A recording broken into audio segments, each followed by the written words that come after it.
Hello, everybody, and thank you for joining us on the Spy Shack podcast. We're doing something a little bit different here. We're going to another part of the world, to a new version of Survivor New Zealand, Nicaragua. And with me, as always, are my co-hosts, Mark. Mark, how are you doing today? I'm great. Thanks for having me. Randy, how are you doing today? I'm doing really well. Kim is not with us right now, but we do expect her to join us as soon as she can. Okay, so let's talk about Survivor Nicaragua, Survivor New Zealand, Nicaragua. I'm not sure how is that how it's supposed to be said, or Yeah, I think think, so. yeah, and is it Survivor New Zealand or is it New Zealand Survivor? Kind of like with Australian Survivor. I don't know yet. I haven't figured it out yet. I don't know. I don't know. But one thing that I always thought it was the way, not always thought because I just heard it, but the way the host, I forgot his name, is Matt, I believe. Mhm. How he says Nicaragua, it sounds Nicaragua. yeah, it sounds a little weird, but it sounds a little bit cool. I don't know. At the same time, so let's just start off with the general thoughts on this version of Survivor. Randy, what do you think so far? It's missing something for me, and I don't know what it is. It's I just what I've been saying is I think it's a lack of gravitas is the only thing I can really think of. It just something seems off. I think I'm going to enjoy it, but it doesn't seem there yet. Maybe it'll happen, but I think it may be the lower production value. I don't know. I can't place it yet, but something's off. Yeah, it feels very Survivor like, but you can tell it's a spin-off or a clone of American Survivor. Yeah. I like it so far. Yeah. There is, of course, little things we can tell it's not the American. They have their intro. I think the intro is pretty good. Mhm. The host is not. He's not the what's his name, Jonathan from Yeah. Australian Survivor. But I mean, he's okay so far. The players, most of them, I think they're okay. Not there's not that one that really pops out at me right now, but we'll talk about them in a little bit. Mark, what do you think? I like how they just force them into the game and have to strategize right away. I think that part is good. Uh, I just yeah, and I agree with you guys. Something is missing a little bit from here, and I can't really quite put a finger on it. Uh, I'm not finding quite that charm from anybody just yet. There are a couple of standouts, uh, but I'm probably gonna need a couple more episodes before I really gravitate towards someone. I think when it came to Australian Survivor, it took me a couple of episodes to actually like somebody. Actually, no, I actually liked Nick right off the bat, and I liked Phoebe right off the bat. But it took me a while to get to know everybody because there were so many of them. And this one, there's what, four people? No, how many people were in Australian Survivor? 24. 24. Yeah, so this one has 16, and I'm not getting drawn to them as fast as I was with Australian Survivor. So let's talk about the marooning. I guess you can say that looks like it was a very smaller version of the marooning that we have in the American Survivor. Mhm. They bust them in, and it looks like they already know each other, which I think we found out something throughout the week. What do you guys think of the marooning? It was interesting that they called it a challenge. I thought. I was like, what kind of challenge is this? They're just grabbing stuff. Oh, it's the marooning. Okay, so yeah. I thought it was interesting that they have, I think, the flint in a locked box, and they had to dig for the keys. I thought that part was interesting. Other than that, it's just grab stuff. Who was it? Izzy? Izzy. Izzy started getting creative and started grabbing stuff from the other tribe's mat, and I thought that was good strategy. If not, that's not out of the rules, then I say go for it. Shades of Rupert in Per Islands. Yeah. Except for Rupert took everybody's shoes and sold them. She just took the useful stuff, not the shoes. Yeah. Oh, what I thought it was funny is because you can tell the production value is a lot lower here. Because in American Survivor, they'll take them out on a big boat, get them jump off the boat, and then in this case where they have the lock box, they'll have another boat somewhere else further away where they have to swim to it. And this one is just like a little canoe kind of thing that's on the beach, and they're just standing in front of it. So it's nothing like having the money that the American Survivor has, but I mean it didn't distract too much. I mean, just look at their grand prize. It's 100,000 New Zealand dollars, and that's approximately 70,000 US. So wow. Just from that, should tell you the production value we're having right here.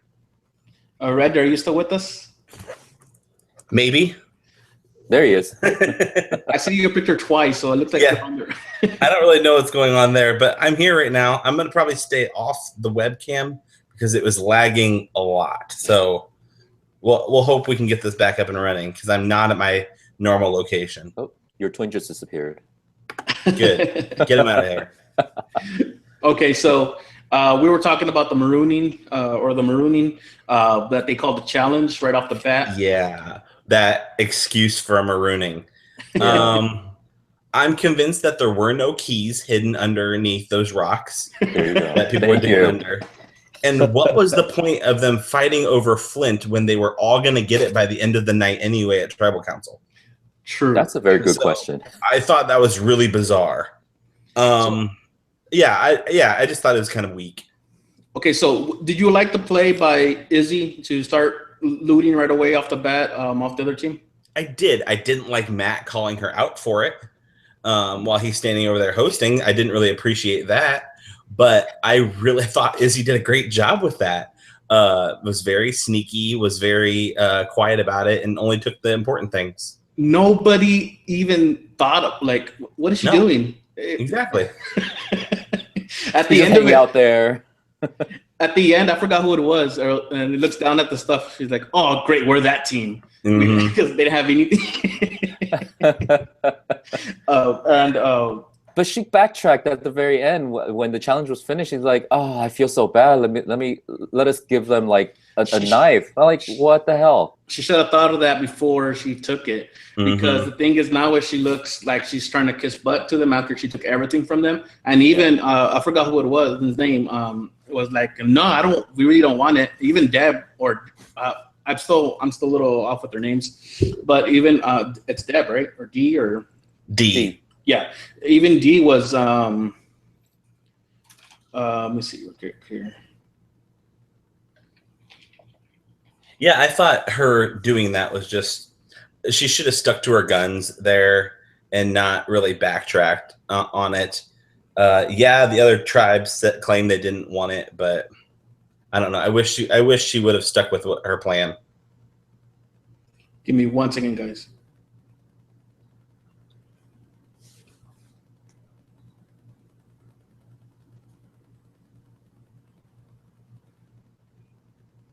Okay.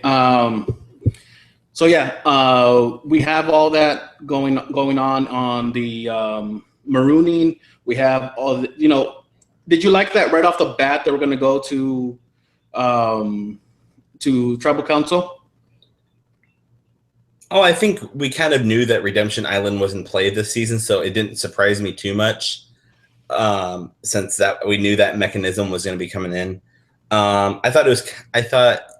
I never liked that day one decision because I think bad decisions get made, and I don't really think it gives everyone a chance to actually play. So I'm never a huge fan of it. Yeah, it's like the same thing what happened with Blood vs. Water. Yeah. Where it's like, and Rupert didn't get voted out. It was Laura, right, that voted out. But they didn't get a chance to play. Rupert was able to take her place and was able to save her from getting eliminated. But at the same time, why bring these people out if they're going to get eliminated right away? Yeah. It's kind of like with Wanda and what was his other guy's name? Jonathan. Yeah, they got taken out there, got pretty much voted out. It got taken out really quick. And it was just like, why do you even bring them out there if they're going to take them out that fast? Yeah, both of these first eliminations were they got voted off for pretty crap reasons. Mm-hmm. Yeah, so I didn't really like that. Yeah, I think it was more for superficial, but I think Dee was taken out because of the answer she gave right off the bat when she was like, "Who wants to?" I forgot how Matt. It was basically who's willing to play the villain if it comes to it. It's kind of really all he said, which she did. She tried to claim that because she's tattooed and stuff that people will already claim her as the villain, so she may have to live up to it. I'm not a fan of giving yourself that much negative attention that early. I think that was a big issue for her. Yeah, she could think that, but it's another thing to actually say it. But if you look, she really wasn't the only person to raise her hand. No. There was others that raised their hand, just it didn't really get shown or talked about on the show. Is it me, or is Matt more willing to blow up people's games right off the bat? Yeah, I don't like that. And Jonathan did that in Australia as well, Jonathan LaPaglia, to Phoebe, which I wasn't a fan of at a tribal council. So I just think the host needs to kind of stay out of it for the most part. They can ask questions, but not lead the action. I think Jeff does it, but he doesn't do it the way they do it. Correct. He leads it and he'll push it, but if he doesn't get anything out of it, he won't force them to answer. Mm-hmm. Yeah. So let's talk about the first couple of days there. Tony takes over as the leader on his tribe. Both tribes are what's the name of the orange tribe here? Mogatan, and the other one, the purple tribe, blue tribe, purple tribe is Hermosa. Yeah. Yeah, and Tony takes over the mega. I keep trying to call it Megatron. It's hard. It's hard not to. Yeah. So he takes over that tribe. It looks pretty easily. We go to the tribal council that evening, and Hannah is voted out. The power lifter. I think she said she was roller derby. Mm-hmm. And she is very strong. I mean, they're not. She called them boulders. They're not boulders, but they're pretty big rocks, and she lifting them up and just placing them out there. And I believe even Avi was like, she is strong, but I don't know how she's going to do in challenges. And I think that she got voted out for no other reason than she was a bigger girl, and there's not so much time for them to get to know each other. I agree. If they would have gone any further than day one, she would have had a good chance to survive the first vote. Yeah, and on the other side, on Hermosa, we see that it's Dee that gets voted out because pretty much for the reason that she lost confidence, and everybody lost confidence in her when she said that she's willing to become a villain. And maybe it's kind of sad because she is such a big fan of the game, but she made a really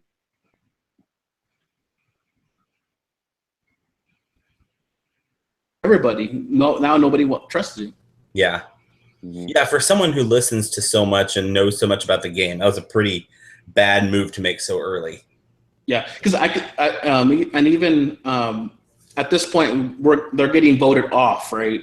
But we later learn that they're not getting voted off because they're going to be going into a duel for Redemption Island.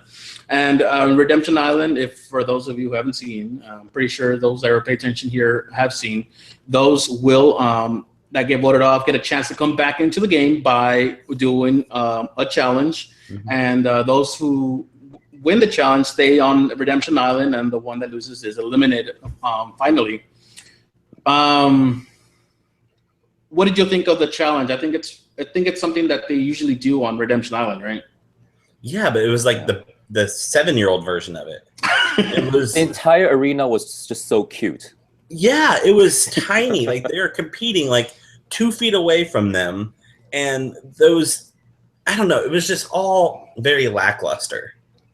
It's like the size of like a wrestling circle. It was very bizarre. Yeah. Yeah. I mean, for D to want to try to get it all 3 keys at once, thinking she can make all the stick long enough. That mean that it couldn't have been that far. No. So in the end, well, let's talk about the reactions of everybody as they see people coming in for the Redemption Island. Everyone's kind of shocked, and they say they feel like crap. I mean, I don't know how true what they're saying is compared to I don't know. I feel like they were just saying that because Hannah's there. Yeah, I would feel like crap if I voted someone off just for no reason. That'd be hard. But when they're talking about all the regret that they have, I think if you think about it on a more strategic level, they shouldn't be regretting it, because if you have a strong player at Redemption, that's keeping numbers on your tribe when numbers come down to it. Because Hannah doesn't seem that like bitter against them. Yeah, she's going to be upset, as you would be, but like she liked that they're cheering for her, and if they keep cheering for her, if and when she returns to the game, that's a number for their side. So they want a strong number there. So I don't think it was. If you think about it at a more strategic, higher level, it may to send her there. Yeah. Do you like the fact that they hid that they were going to do Redemption Island? I thought it was an interesting surprise. But now that it's out there, then they know, and that will definitely shift strategies going on with the game. Well, see, I can buy them trying to spin it with Hannah saying, look, well, we knew you can do it because you were really strong, and we knew you could come back if they knew about Redemption Island. But without knowing Redemption Island, they wanted her gone for no reason. Yeah. And I would, yeah, they can have numbers, but at the same time, she might be so pissed that she might just be willing to flip on the other side. At the same time, she might not know anybody on that side, so. Agreed. Yeah, so whatever. So one thing that caught us, I think all of us off guard, was the fact that they kind of started talking to each other like they knew each other ahead of time. Mm-hmm. And I forgot who it was that told us that it looks like they actually were able to talk a couple of days beforehand and actually talk to each other and get to know each other. Big problem for me. I don't like this. I don't know. You lose a little bit of the integrity of the game when that happens. Yeah. In my opinion, there should never be a story going on that the viewer can't see. That is going to be a storyline, because if you meet these people, there's going to be storylines there. As we saw, I would think that that's what Shay was referring to when she saw Sala and said, "This is my brother from another mother." I would think they probably bonded pretty well in those first 3 days. And then there's some of the guys that were kind of saying the same thing. I think Mike made a comment about it. I think Avi may have made a comment about it that we really didn't think much into until we knew this fact that came out during Dee's exit interviews. Yeah, so it's big blunder for me, at least. And maybe they did it just since they were hiding the fact that they were going to be in Redemption. But still, the fact that they don't know each other is something that brings something to this game. Yeah. I don't know. Like I said, I don't hate the season. I don't hate this version of it. We still need to see a couple more episodes. We got to see how it's going to go. Anything you guys want to add about the first 2 episodes of Survivor New Zealand? As far as for me, I wanted to point out a couple of standouts in my opinion. I think I'm a big fan of Georgia. I really like Georgia. I think that she's smart. I think she's strategic. I think she'll do really well. I'm also a big fan of Mike. He was pretty quiet, but I think he'll be pretty good. And I'm worrying about her strategically, but I'm rooting for Lou a little bit as well. But one comment that I kind of made to someone else that kind of frustrates me is that the names that they use in their preseason bios and everything aren't the same names people are calling them. So we get Lou and Shay and Mike, but then on their bios and stuff it says, or they say Shayna, or they say Louisa, or they say Michael. You know what I mean? Some of those names get a little bit confusing. Or Isabella instead of Izzy. So just the season's happened. So call them the names in the press that you're going to call them on the show. It reminds me of the whole Kyle Jason stuff, where on all of the preseason stuff, his name was Kyle, but on the season we see him as Jason. So I think there is a lot of that's just a little frustration of mine that happens from time to time. Doug said he's a fan of Nate's hat. Speaking of Lou, do we know what happened with her with that rogue vote when they voted out Tony? I just think she said she wouldn't vote him out, so I think that was just her way of not voting him out. Okay. That's my opinion. So we did have a draft for Survivor New Zealand, a total blind draft. As far as for me, I didn't know anybody on this. Same here. So I just went by pictures. Yeah, Randy, go ahead and just go quickly through them. And we just open this to the fans. Yeah, we had 4 viewers join us, so I don't know if you can still see it. So Abe lost D this episode, or these 2 episodes. And then we have Shell and Scott both have someone at Redemption Island, is where we're currently sitting. Everyone else all of us still have our full teams in the game. And this is a winner take all since. This is winner take all since we weren't really sure about the structure of Survivor New Zealand and exactly how certain mechanisms of the game were going to play out. We just decided to go with no point structure, just a straight pick the winner. So are we leaving anything out, guys? There was not really a lot to talk about. It was pretty straightforward. Anything that we're leaving out worth talking about? No, I don't think so, but I'd love to hear from some of the listeners about what they think of it. If they think there's something missing and what that is, because I can't tell for sure yet.